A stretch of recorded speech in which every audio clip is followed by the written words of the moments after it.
हमारे माल की कीमत अच्छी मिल जाए।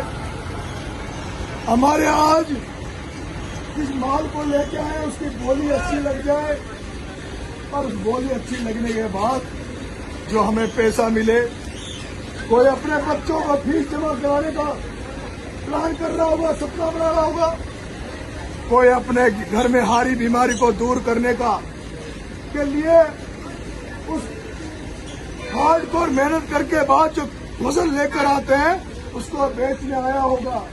कुछ लोग मजबूरी में बेचने आए होंगे, किसी को ये टेंशन होगी, चिंता होगी कि समय पर बोर्ड का पैसा नहीं देंगे, समय पर बैंक का पैसा नहीं देंगे तो कोई बड़ा संकट नहीं आ जाए। सब लोग मेरे को इस बात का मैं सोचता हूँ, मैं कुछ ऐसा करूँ जिससे हमारे जो किसान हैं वो जब उनकी इच्छा हो वो इतने मजबूत हो जाए, जब उनकी इच्छा हो उनके माल उनके घर में रहे, जब उनकी इच्छा हो अपना माल को बेचे और अपने बच्चों को अपने परिवार को पाल पोस कर बड़ा जाए।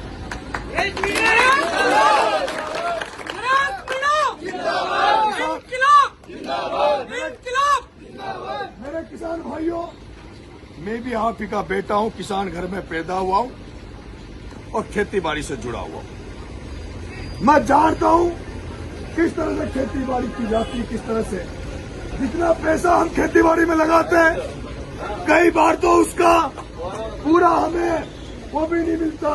कभी लहसुन 35,000 बिकता है तो कभी 2 रुपए सैकड़ा किलो में 2 रुपए किलो में बिक जाता है। एक किसान जो 35,000 में बेच रहा है वो किसान तो छोटा मोटा नुकसान सहन कर सकता है, लेकिन जिस साल लहसुन 25,000, 15,000, 35,000 बिक जाता है उसको देखकर उससे उत्साहित होकर मैंने ऐसे लोग देखे जो टैक्सी का धंधा चलाते हैं, ऑटो का धंधा चलाते हैं, कोई छोटी मोटी किराना की दुकान चलाते हैं, वो लोग इस रेट को देखकर एक साथ लहसुन बो देते हैं और फिर पता चलता है कि लहसुन 2 रुपए किलो बिक रहा है।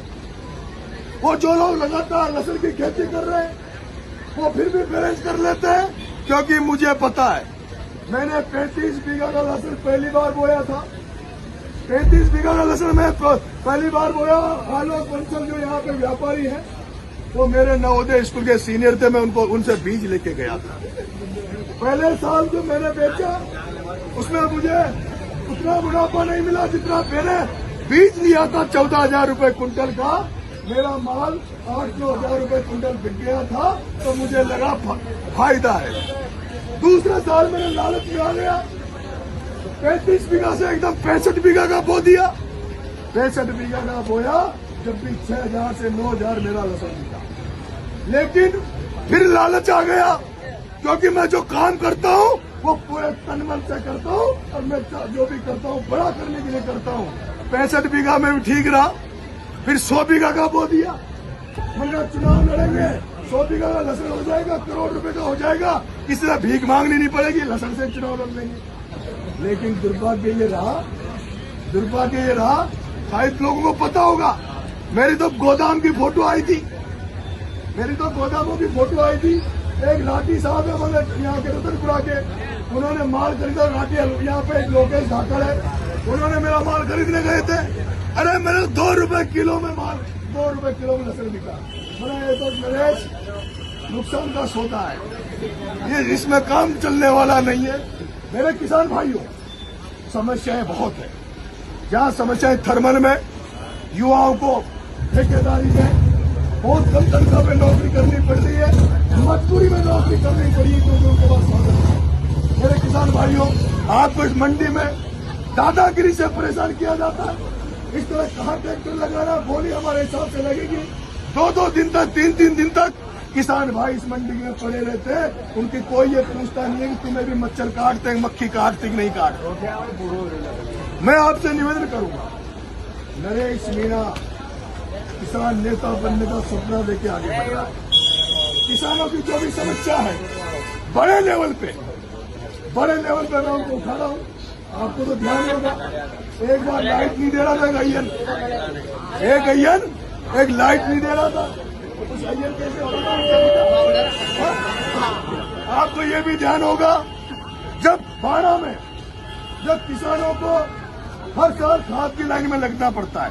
पता है आपको, समय आने पर किसानों को खाद की लाइन में लगना पड़ता था। मैंने कलेक्टर का घेराव किया, मैंने कहा लाइट कटौती नहीं होनी चाहिए, खाद की किसान लाइन में नहीं लगेगा। और वो 2023 की बात थी, मुझे पता है पहली बार ऐसा हो जो एक भी किसान को खाद की लाइन में नहीं लगना पड़ा, लाठी नहीं खानी पड़ी। और अभी इस बार मैं चुनाव लड़ रहा था, देवनी उनियारा, खाद का समय था, सर्दियों का समय था, मैं समय नहीं दे पाया तो फिर से लाइन लगी, फिर से पुलिस की लाठियां किसानों पे पड़ी। मेरे भाइयों, किसान भाइयों, मैं राजस्थान के किसानों की, नौजवानों की लड़ाई लड़ रहा हूं और मैं सड़े गले सिस्टम को बदलना चाहता हूं। राजनीति में जो सड़ी गली राजनीति हो गई, उसको मैं बदलना चाहता हूं। अगर आपको लगता कि मेरे में सच्चाई है, ईमानदारी है, आप मेरा साथ देना, क्योंकि अब मैं छपरा से चुनाव नहीं लड़ूंगा, ये मैंने कह दिया है। अगली बार मैं जिसका साथ देने आऊंगा वो छपरा का बेटा होगा, जो 24 घंटे तुम्हारी सेवा में यहाँ हाजिर होगा, उसको मैं यहाँ चुनाव लड़ाऊंगा।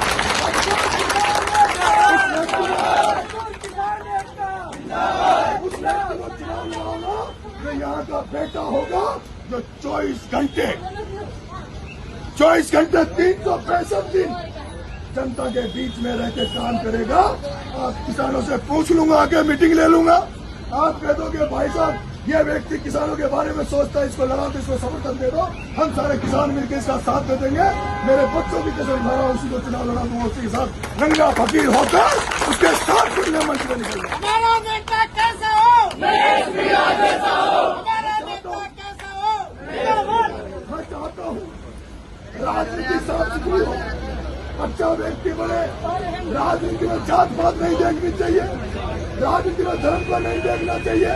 राजनीति जो जनसेवा का मार्ग है, उस राजनीति में अच्छे व्यक्तियों को चुनने का फर्ज हमारा होना चाहिए। इसलिए आप सब लोग इस मेरी मुहिम में साथ देना। अगर आपको लगता है मैं अच्छा कह रहा हूँ, किसान भाइयों है, मेरे किसान भाइयों, एक बात और सुन लो कान खोल। आज के बाद किसी मंदिर में, किसी मस्जिद में, कहीं भी तुम्हें धार्मिक नाम पर 1 रुपया खर्च मत करना, या मैं कसम देके जा रहा हूँ। कहीं दान मत करना, मंदिर में 1 रुपया मत लगाना। अगर लगाना है तो अपने बच्चों के भविष्य बनाने के लिए अपने गांव के स्कूल में लगाना, अपने गांव के स्कूल में लगाना। मैं चाहता हूं अगर आपको दान करना है, आप सक्षम है, पैसे वाले हैं, तो अपने गांव के शमशान घाट में लगाना, अपने गांव के शमशान घाट को अच्छा बनाना, अपने गांव में पौधे लगाओ, अपने आसपास पेड़ पौधे लगाना, जिससे अच्छी हवा सब लोग ले सके। मंदिर में केवल आस्था रखो, आस्था। अरे आपके घर में मंदिर है, जहाँ आपके माँ बाप है उनकी सेवा करो, वो मंदिर है। आपके बच्चों को पढ़ा लिखा कर अच्छा करो, वो मंदिर है। अरे भगवान नहीं कहता, भगवान शंकर भगवान तो पहाड़ों में रहते थे, उनको क्या जरूरत है हवेली जैसे मंदिर बनाने की? उनको क्या जरूरत है? भगवान राम तो सब्जी के बेर खाते थे, 14 साल जंगल में रहे। क्या राम भगवान क्या तुम्हारे किसानों के खून पसीने के पैसे मांगेगा? क्या भगवान ये कहेगा कि किसानों तुम अपने बच्चों को मत मारो, तुम अपने घरों को मत बनाओ, तुम अपने झोपड़ियों में रहो, तुम पक्के मत मकान बन रहो? क्या भगवान ये कहेगा कि तुम अपने पेट काट के उसके लिए पैसा खर्च करो? भगवान नहीं कह रहा, वो बाबा खाटू श्याम नहीं कह रहा। नरेश मीणा खाटू का भक्त है, बाबा खाटू मुझे दिखता है, बाबा खाटू कहता है नरेश चिंता कहाँ जाए?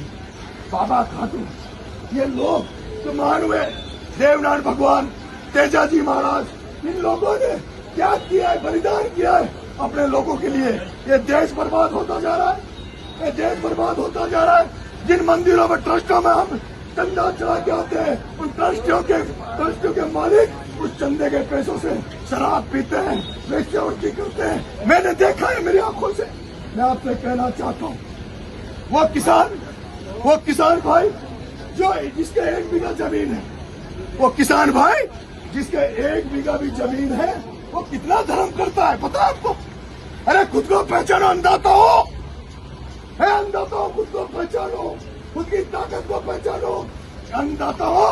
एक किसान जिसके 1 बीघा जमीन है, वो 1 बीघा जमीन में जब फसल बोता है, उस फसल को कितने पक्षी चुगते हैं, कितने पक्षी चुगते हैं। उस फसल को काटते हो, उस गेहूं के 1 बीघा गेहूं को काटते हो, कितने जानवर उसमें चरते हैं। तुम्हारे खेत की मेड़ पे जो पेड़ पौधे लगे हुए हैं उनमें कितने पक्षी अपना बसेरा करते हैं। अरे तुमसे बड़ा दानदाता तो धरती में कोई हो नहीं सकता। अन्नदाता हो।